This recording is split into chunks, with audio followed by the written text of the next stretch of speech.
हम डिस्कस कर रहे हैं बायोलॉजी का काफ़ी इंपॉर्टेंट लेक्चर है प्लांट किंगडम पादप जगत। तो फ्रेंड्स ये वाला लेक्चर हमारा मिसिंग था। तो दोस्तों आज इस वीडियो में हम अच्छे से इसको समझेंगे। दोस्तों वीडियो के लास्ट में एक very important question answer test include करा है। जो लास्ट ईयर इस टॉपिक से क्वेश्चंस पूछे गए एग्जाम में वो सारे क्वेश्चंस मैंने लास्ट में इंक्लूड करे हैं। तो आप लेक्चर को अच्छे से देखिएगा और लास्ट में टेस्ट जरूर लगाइएगा, जिससे कि आपकी प्रैक्टिस अच्छे से होगी और आपको आइडिया लगेगा कि किस तरीके से क्वेश्चंस एग्जाम में पूछे जाते हैं। तो फ्रेंड चलिए हम वीडियो को स्टार्ट करते हैं। देखिए इस लेक्चर में जो हम डिस्कस करने वाले हैं वो टॉपिक कौन कौन से पहले मैं आपको क्लियर कर देता हूँ। सबसे पहले हम डिस्कस करेंगे प्लांट फिजियोलॉजी, प्रकाश संश्लेषण। ओके, फोटोसिंथेसिस की प्रोसेस हम पूरी समझेंगे अच्छे से। उसके बाद में प्लांट टिश्यू के बारे में हम डिस्कस करेंगे, पादप ऊतक। देन फिर हम डिस्कस करेंगे प्लांट हार्मोन्स, पादप हार्मोन के बारे में आपको बताऊंगा। और लास्ट में हम डिस्कस करेंगे प्लांट डिजीज के बारे में, पादप रोग। तो ये हम सारे टॉपिक्स जो है अच्छे से इस वीडियो में कवर करेंगे। तो चलिए फ्रेंड्स हम स्टार्ट करते हैं। सबसे पहले मैं आपको फोटोसिंथेसिस प्रोसेस बताता हूँ कि पौधों में जो भोजन निर्माण होता है वो किस तरीके से होता है। तो फ्रेंड जैसा कि आप डायग्राम देख पा रहे होंगे, पौधे के हरे भाग जो होते हैं वो क्या करते हैं, सोलर एनर्जी को ग्रहण करते हैं। जो सूर्य का प्रकाश होता है उसको ग्रहण करते हैं और वायुमंडल से कार्बन डाइऑक्साइड और भूमिगत जल का यूज कर कर कार्बोहाइड्रेट का निर्माण करते हैं, मतलब भोजन का निर्माण करते हैं। ओके, इस प्रोसेस में ऑक्सीजन जो होती है O2 वो बाय प्रोडक्ट के रूप में निष्कासित होती है। तो आप सभी को पता ही होगा कि पौधे जो होते हैं वो कार्बन डाइऑक्साइड को लेते हैं और ऑक्सीजन को रिलीज करते हैं। तो वो फोटोसिंथेसिस की प्रोसेस के थ्रू ही होता है। पौधों में जो प्रकाश संश्लेषण की प्रोसेस होती है, फोटोसिंथेसिस की जो प्रोसेस होती है वो क्लोरोफिल पर्णहरित, जिसको हिंदी में बोलते हैं, की उपस्थिति में पूर्ण होती है। तो क्लोरोफिल क्या होता है? क्लोरोफिल जो होता है एक प्रकार का कंपाउंड होता है, यौगिक होता है, जो कि क्या होता है, पौधों की हरी पत्तियों में पाया जाता है और इसका रंग जो होता है वो कैसा होता है, हरा रंग होता है। दोस्तों क्लोरोफिल के हम अगर फॉर्मूले की बात करते हैं तो आप फॉर्मूला ध्यान रखिएगा, C55H72O5N4Mg। Mg मतलब मैग्नीशियम। तो हमको ध्यान देने वाली बात यह है कि जो क्लोरोफिल का फॉर्मूला होता है उसमें एक परमाणु जो होता है वो होता है मैग्नीशियम का। एग्जाम में यहाँ से भी क्वेश्चंस पूछ ले जाता है, तो आप इसको ध्यान रखिएगा। अब देखिए फ्रेंड, जैसा कि हमारा मनुष्य का शरीर होता है वो कोशिकाओं से मिलकर बना होता है, आप सभी को बताया मैंने। वैसे ही पेड़ पौधों का जो शरीर होता है वो भी कोशिकाओं से मिलकर बना होता है। ओके, और पौधों की जिन कोशिकाओं में क्लोरोफिल पाया जाता है, ये पर्णहरित उपस्थित होता है, वही प्रकाश संश्लेषण प्रक्रिया में भाग लेती है। तो आपको ये क्लियर हुआ। आगे देखिए, क्लोरोफिल जो होता है वो सूर्य के प्रकाश में उपस्थित लाल रंग को सबसे ज्यादा अवशोषित करता है।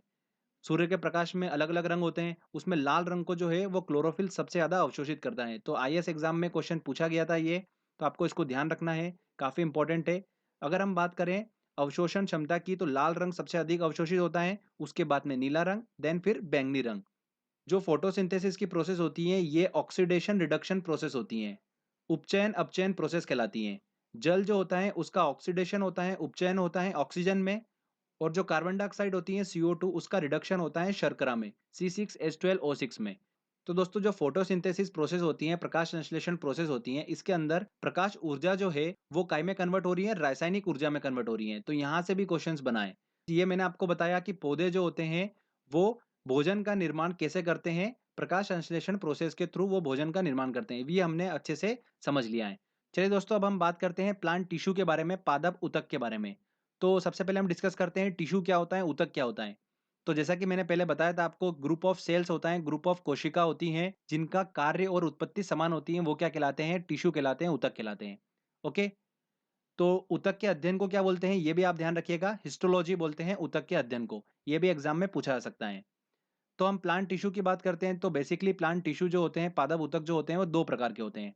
पहला होता है मेरिस्मेटिक टिश्यू और सेकंड होता है परमानेंट टिश्यू।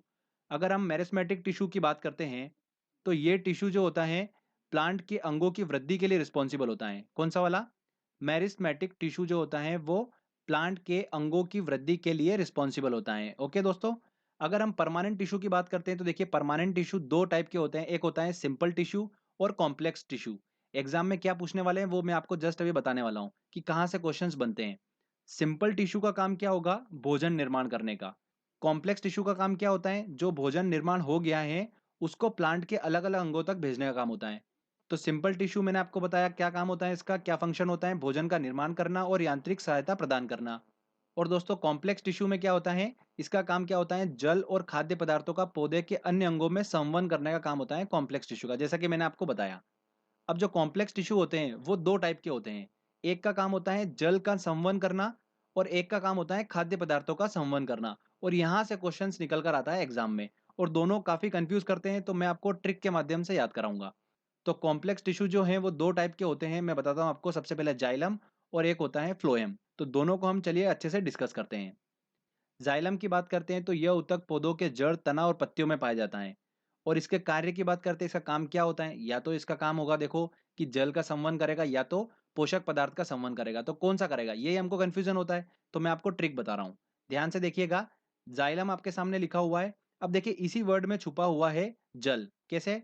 देखिए जा जो है वो ज बना और ल से हमको ल मिल गया, मतलब जल। जल वर्ड जो है वो जाइलम में छुपा हुआ है। अगर आप फ्लोएम देखेंगे तो फ्लोएम में आपको जल वर्ड नहीं मिलेगा कहीं भी। तो आप इस तरीके से इजीली याद रख सकते हैं कि जाइलम में जल वर्ड छुपा हुआ है, तो मतलब जल का संवहन करने का काम कौन करता है? जाइलम ऊतक करता है। ठीक है, तो यही हमारी ट्रिक है और बहुत ही आसानी से आप याद रख सकते हैं, आपको बिल्कुल भी कंफ्यूजन नहीं होगा। तो पौधों में जल एवं खनिज का संवहन कौन करता है? जाइलम ऊतक करता है। ध्यान रखिएगा, प्रकाश संश्लेषण की जो प्रोसेस मैंने आपको बताई थी, उसमें आपको बताया था मैंने कि जो भूमिगत जल का यूज करते हैं भोजन निर्माण में, तो भूमिगत जल जो होता है वो पौधों की पत्तियों तक कैसे पहुंचता है? इस जाइलम ऊतक के द्वारा ही पहुंचता है। ओके। एक और इंपॉर्टेंट पॉइंट ध्यान रखिएगा, एसएससी में पूछा गया था कि अगर किसी पौधे की आयु पता करनी है, किसी वृक्ष की आयु पता करनी है, तो किस तरीके से की जाती है? जाइलम ऊतक के वार्षिक वलय, एनुअल रिंग्स को गिनकर की जाती है। ठीक है, तो ये आपको जस्ट ध्यान रखना है। तो सेकंड हम बात करते हैं फ्लोएम की। देखिए फ्रेंड्स, अभी हम डिस्कस कर चुके हैं जाइलम का। जाइलम का काम क्या होता है? जल का संवहन करना। फ्लोएम का काम क्या होगा? पोषक पदार्थ का संवहन करना। सिंपल सी बात है, आपका जो कंफ्यूजन था वो ट्रिक के माध्यम से दूर हो ही चुका है। तो फ्लोएम जो होता है ये पौधों के जड़, तना, पत्तियों में पाया जाता है। और पत्तियों ने जो भोजन बनाया है उसे पौधों के अन्य भागों तक पहुंचाने का काम किसका होता है? फ्लोएम ऊतक का होता है। आई होप दोस्तों आपको ये क्लियर हो गया होगा। तो फ्लोएम जो है वो पोषक वाहक का काम करता है और पौधों को यांत्रिक सहायता प्रदान करने का काम करता है फ्लोएम। तो जाइलम और फ्लोएम से क्वेश्चंस बहुत बने हैं, आप इसको ध्यान रखिएगा, यहीं से क्वेश्चंस निकल कर आता है। ठीक है, चलिए अगला टॉपिक आता है हमारा प्लांट हार्मोन। तो इसको भी डिस्कस कर लेते हैं अच्छे से। पादप हार्मोन जो होते हैं ये पौधों के विभिन्न अंगों में पहुंच जाते हैं और उनकी वृद्धि को नियंत्रित करते हैं। तो बेसिकली प्लांट हार्मोन का काम क्या होता है? पौधों की वृद्धि को नियंत्रण करना। तो देखिए, जैसा कि आपको डायग्राम में दिख रहा होगा, पौधों में अलग अलग टाइप के हार्मोन्स होते हैं। तो सभी को हम डिस्कस कर लेते हैं, एग्जाम में कोई सा भी पूछा जा सकता है। तो सबसे पहले हम बात करते हैं ऑक्सिन की। ये तने की वृद्धि में सहायता करता है और जड़ वृद्धि को क्या करता है? नियंत्रित करता है। मतलब तने में जिस और अधिक मात्रा में ऑक्सिन होगा उस और वृद्धि जो होगी वो अधिक होगी। और जड़ में अगर ऑक्सिन अधिक होगा तो उसकी वृद्धि को क्या करता है? वो रोकता है। तो ऑक्सिन का देखिए यहाँ पर डबल नेचर चलता है, इसको आप ध्यान रखिएगा। सेकेंड हार्मोन की बात करते हैं हम, वो है जिब्रेलिन। तो यह भी तने की वृद्धि के लिए सहायता करता है और बोने पौधों को लंबा करने का काम किसका होता है? जिब्रेलिन हार्मोन का होता है। थर्ड आता है हमारा साइटोकाइनिन। तो यहाँ से देखिए क्वेश्चंस बहुत बने हैं साइटोकाइनिन से। तो साइटोकाइनिन की बात करते हैं तो कोशिका विभाजन के लिए रिस्पॉन्सिबल होता है कौन? साइटोकाइनिन। देखिए चौथे नंबर का आता है हमारा एथिलीन। एथिलीन का काम क्या होता है? ये एकमात्र ऐसा हार्मोन है जो गैसीय अवस्था में होता है और फलों को पकाने में सहायक होता है। तो केमिस्ट्री वाले वीडियो में हमने डिस्कस करा था एथिलीन, आप सभी को याद भी होगा। फलों को पकाने में यूज करते हैं इसको। लास्ट में आता है दोस्तों फ्लोरिजेंस। फ्लोरिजेंस जो हार्मोन होता है इसको फूल खिलाने वाला हार्मोन भी बोलते हैं, जो कि फूलों को खिलने में मदद करता है ये हार्मोन फ्लोरिजेंस। प्लांट हार्मोन की बात करते हैं तो आपको ध्यान रखना है ऑक्सिन, जिब्रेलिन, साइटोकाइनिन, एथिलीन और फ्लोरिजेंस। तो ये 5 बहुत इंपॉर्टेंट है। बस आपको इनके नाम भी अगर आप याद रख लेंगे तो भी आपका एग्जाम में काम हो जाएगा। तो चलिए अब हम बात करते हैं प्लांट डिसीज के बारे में, पादप रोग के बारे में। यहाँ से भी एग्जाम में काफ़ी क्वेश्चंस पूछते हैं। तो मैंने कुछ सिलेक्टेड डिसीज निकाली है जो बहुत इंपॉर्टेंट है आपके एग्जाम के हिसाब से, तो आप उसको ध्यान रखिएगा। देखिए सबसे पहले हम बात कर लेते हैं कि पादप रोग जो होता है उसका सबसे बड़ा कारण क्या होता है? उसका सबसे बड़ा कारण होता है फफूंद, कवक। जो फंगी होता है उसका सबसे बड़ा कारण होता है। पहले रोग की बात करते हैं हम, तो वो है टिक्का रोग। टिक्का रोग जो है वो किससे संबंधित है? ऐसा एग्जाम में पूछते हैं, तो आपको ध्यान रखना है मूंगफली से संबंधित है।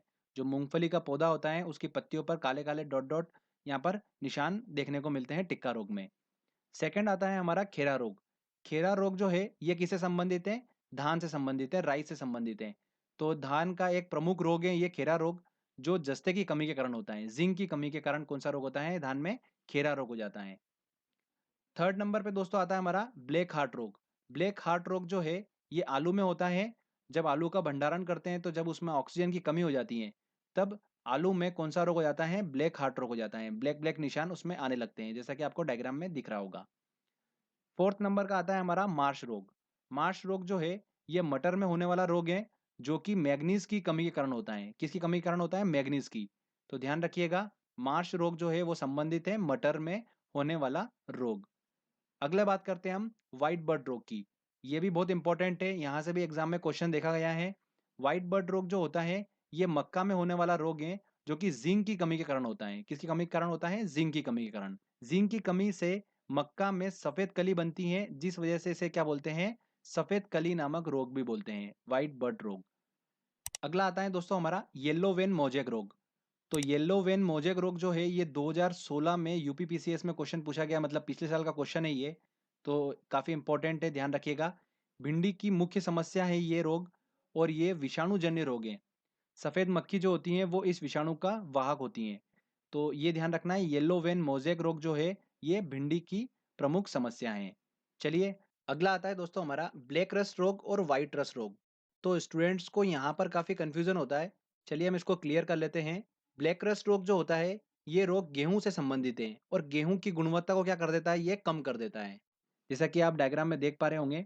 दो और हमको ध्यान रखना है गेहूं से संबंधित, कौन कौन से? एक करनाल बंट रोग और टिंडू रोग। ये दोनों जो रोग होते हैं ये गेहूं से संबंधित हैं। अब बात करते हैं हम व्हाइट रस्ट रोग की। तो फ्रेंड्स व्हाइट रस्ट रोग जो है ये सरसों का एक प्रमुख रोग है। यह एक कवक जनित रोग है जो कि सिस्टोपस कवक द्वारा फैलता है। ओके, तो जैसा कि डायग्राम में आपको दिख रहा होगा, सरसों का एक प्रमुख रोग है व्हाइट रस्ट रोग। तो फ्रेंड्स ये दोनों आपको कंफ्यूजन क्लियर हुआ होगा। ब्लैक रस्ट रोग जो है वो गेहूं से संबंधित है, व्हाइट रस्ट रोग जो है वो सरसों से संबंधित है। ठीक है, आगे देखिए दो और हम डिस्कस कर लेते हैं जल्दी से। लाल सड़न रोग जो कि गन्ने से संबंधित है, कवक के कारण ये रोग होता है, और रोग के कारण जो होता है गन्ने के तने और पत्तियों में लाल धारियां देखने को मिलती हैं।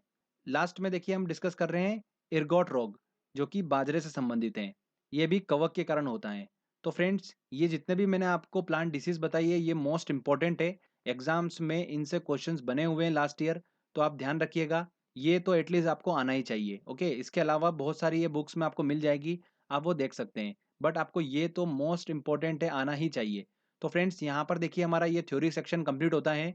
चलिए दोस्तों, अब हमने जो स्टडी करी अच्छे से, एक बार टेस्ट लगाते हैं और देखते हैं कि हम कितने क्वेश्चन सॉल्व कर पा रहे हैं। लास्ट ईयर जितने भी क्वेश्चंस एग्जाम में इस टॉपिक से पूछे हैं वो टेस्ट में इंक्लूड करे हैं। तो चलिए दोस्तों हम टेस्ट की ओर चलते हैं। देखिए दोस्तों हमारा पहला क्वेश्चन है, पादप रोगों का सबसे उत्तरदायी कारक कौन है? क्या कारण होता है? फफूंद। कवक जो होता है सबसे ज्यादा कारण होता है पादप रोगों का। तो ध्यान रखिएगा, मैं बता चुका हूं आपको। सेकंड क्वेश्चन है, टिक्का रोग किस फसल से संबंधित है? तो टिक्का रोग जो है वो संबंधित है मूंगफली से। नेक्स्ट है, कौन सा जीवित ऊतक उच्च वर्गीय पौधों में जैव पोषक वाहक का कार्य करता है? तो पोषक वाहक का कार्य कौन करता है? फ्लोएम करता है। तो आंसर क्या होगा? बी आंसर होगा जाइलम। तो देखिए हमारी ट्रिक थी, जल, जल इसमें छुपा हुआ वर्ड है, तो जल और खनिज का वाहक कौन होता है? जाइलम होता है। तो बस इस ट्रिक से हम आसानी से निकाल सकते हैं कि जाइलम होगा कि फ्लोएम होगा। ठीक है, चलिए अगला क्वेश्चन लेते हैं हम। एक वृक्ष की आयु का पता किसके द्वारा लगाया जाता है? तो वृक्ष की आयु का जो पता लगाया जाता है वो वार्षिक वलयों की गिनती करके पता लगाया जाता है। तो बी आंसर होगा। संवहनी पौधों में पानी ऊपर किससे जाता है?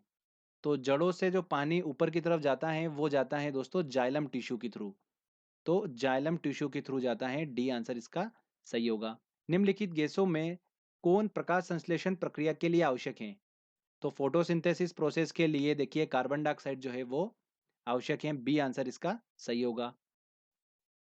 ऑक्सीजन जो प्रकाश संश्लेषण से उत्पन्न होती हैं आती हैं। तो फ्रेंड्स मैंने आपको बताया था फोटोसिंथेसिस की जो प्रोसेस होती हैं वो ऑक्सीडेशन रिडक्शन प्रोसेस होती हैं। इसमें जल का क्या होता है? ऑक्सीडेशन हो जाता है ऑक्सीजन में, और कार्बन डाइऑक्साइड का क्या होता है? रिडक्शन होता है किसमें? ग्लूकोज में।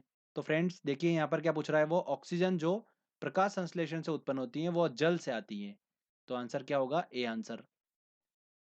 अगला देखिए, प्रकाश के निम्नलिखित रंगों में से किसका पौधों द्वारा तीव्र अवशोषण होता है?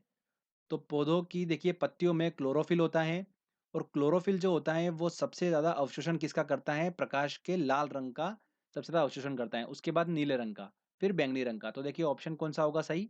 बी आंसर बिल्कुल सही होगा। पौधों व पेड़ का खाना तैयार करने की प्रक्रिया कहलाती है, क्या कहलाती है? फोटोसिंथेसिस प्रोसेस कहलाती है, डी आंसर इसका। चलिए दोस्तों अगला क्वेश्चन लेते हैं हम। प्रकाश संश्लेषण में कौन सा प्रकाश सबसे अधिक प्रभावकारी है? तो कौन सा प्रकाश सबसे अधिक प्रभावकारी है? लाल रंग का। प्रकाश ऊर्जा का रासायनिक ऊर्जा में रूपांतरण निम्नवत होता है। तो फोटोसिंथेसिस प्रोसेस के थ्रू क्या होता है? प्रकाश ऊर्जा का रासायनिक ऊर्जा में रूपांतरण होता है। तो बी आंसर एब्सोल्युटली सही होगा। पौधों में फ्लोएम मुख्य उत्तरदायी होता है। तो फ्लोएम का काम क्या होता है? देखिए इसके अंदर कोई भी जल वर्ड नहीं छुपा हुआ है, ठीक है, मतलब जल का वाहक है ही नहीं है। तो ये किसका संवहन करता है? पोषक पदार्थ का संवहन करता है। तो देखिए आंसर क्या होगा? आहार वहन के लिए उत्तरदायी है। बिल्कुल ए आंसर इसका सही होगा। अमीनो अम्ल गलत, ऑक्सीजन गलत, जल वहन गलत। जल का वहन कौन करता है? जाइलम ऊतक करता है। ठीक है, तो यही एग्जाम में काफी क्वेश्चंस देखने को मिलते हैं। चलिए अगला क्वेश्चन हम लेते हैं। निम्नलिखित में से कौन पादप हार्मोन है? तो प्लांट हार्मोन कौन सा है? देखिए ये कितना इंपॉर्टेंट क्वेश्चन है, इतनी बार रिपीट हुआ एग्जाम में। Insulin, thyroxine, cytokinin. तो बिल्कुल साइटोकाइनिन जो है ये एक प्लांट हार्मोन है, ध्यान रखिएगा। ऑक्सिन, साइटोकाइनिन मैंने आपको बताया था, याद होगा। मक्का की पत्तियों के शीर्ष का सफेद होना सूचक है। किसका सूचक है? तो मक्का में व्हाइट बर्ड रोग हो जाता है जिंक की कमी के कारण। तो आंसर क्या होगा? डी आंसर होगा। नेक्स्ट क्वेश्चन है, करनाल बंट रोग संबंधित है, किसे संबंधित है? गेहूं फसल से संबंधित है। तो आंसर क्या होगा इसका? बी आंसर सही होगा। नेक्स्ट क्वेश्चन की तरफ चलते हैं। आलू में ब्लैक हार्ट का कारण कौन है? तो आलू के भंडारण में जब ऑक्सीजन की कमी हो जाती है तो ब्लैक हार्ट रोग देखा जाता है। तो आलू से संबंधित है और ऑक्सीजन की कमी के कारण होता है। सी आंसर सही होगा। नेक्स्ट है, येलो वेन मोजेक गंभीर बीमारी है, किससे संबंधित है ये? भिंडी की बीमारी है येलो वेन मोजेक। तो आंसर क्या होगा? बी आंसर इसका सही होगा। यूपीपीसीएस मेंस में 2016 में पूछा गया था क्वेश्चन ये। तो फ्रेंड देखिए यहाँ पर हमारा टेस्ट कंप्लीट होता है। पहले हमने अच्छे से थ्योरी को पढ़ा, फिर सारे इंपॉर्टेंट क्वेश्चंस भी हमने सॉल्व कर लिए हैं। तो आई होप आपका ये वाला टॉपिक बिल्कुल अच्छे से परफेक्ट हो गया था। अगर आपको दोस्तों लाइक करिए, शेयर करिए, और अगर आपने अभी तक चैनल को सब्सक्राइब नहीं करा है तो प्लीज़ सब्सक्राइब भी कर लीजिए, क्योंकि इस तरीके की वीडियो जब भी मैं अपलोड करूंगा आपको उसका बेनिफिट मिलता रहेगा। तो फ्रेंड्स मिलते हैं अगले वीडियो में। जय हिंद।